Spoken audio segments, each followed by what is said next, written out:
برضه نبقى حاطينها، احنا ممكن نحطها تحت مش هيبقى حاجه ماشي، بس نبقى حاطينها فوق عشان توزيع الشبكه يبقى مفيش حمام يعني من يعني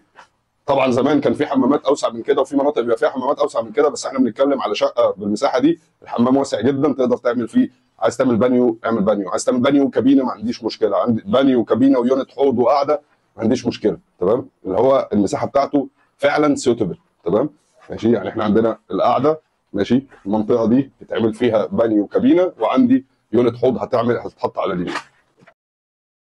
بحب في غرفه النوم اللي بتبقى مدياني كذا اوبشن، يعني انا احيانا بخش في غرف نوم كتير بتبقى مش مدياني اللي هو لا هي فرشه واحده بس، لا، لكن هنا ممكن احط الدولاب هنا، ممكن احط الدولاب هنا، ممكن احط الدولاب هنا ماشي، ممكن احط السرير هنا، ممكن احط السرير هنا، ممكن احط السرير هنا، وبناء على ده هتلاقيني مخطط كتير في الحيطان ماشي، ببقى عامل كذا اوبشن لفرش المكان، يعني لو هحط سرير هنا وسرير هنا تمام، والدولاب في الوش ما يجراش حاجه، هرحلهم كده شويه واحط الدولاب الناحيه دي ما يجراش حاجه، هنقل الناحيه الثانيه ده مش مستحب عشان في وش الباب احط السرير هنا والسرير هنا، برضو احنا في الاخر استقرينا على الدولاب هيبقى في الحيطه دي سريرين هنا، الدولاب هنا، وفي الوش هنا مكتب وتسريحه وكده، غرفه اطفال جميل.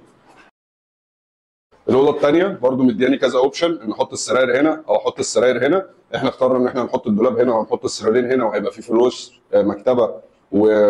وتسريحه وحاجه التلفزيون وكده.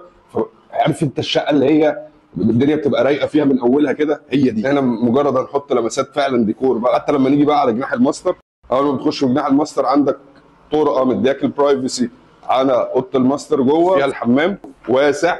كبير يستحمل بانيو وشاور وقاعده، كابينه للحوض او حوض رخام محترم،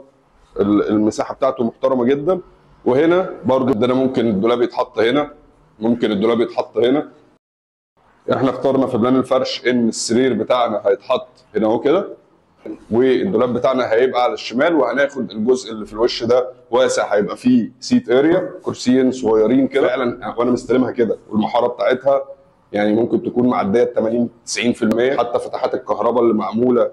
هايله، الالوميتال كويس جدا، الشغل عارف اللي هو ايه. ايوه بقى شقه احنا هنبتدي بقى نخش، احنا هنعمل هنا تجليده، هنعمل ايه، هنعمل الديكوريشن ايه، الستايلنج بتاعها هيبقى ايه، هنشتغل مودرن، هنشتغل